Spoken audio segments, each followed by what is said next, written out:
الله الذي خلق السماوات والأرض وما بينهما في 6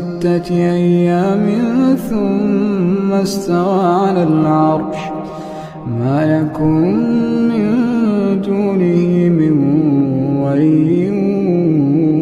ولا شفيع أفلا تتذكرون يدبر الأمر من السماء إلى الأرض ثم يعرج إليه في يوم كان مقداره 1000 سنة مما تعدون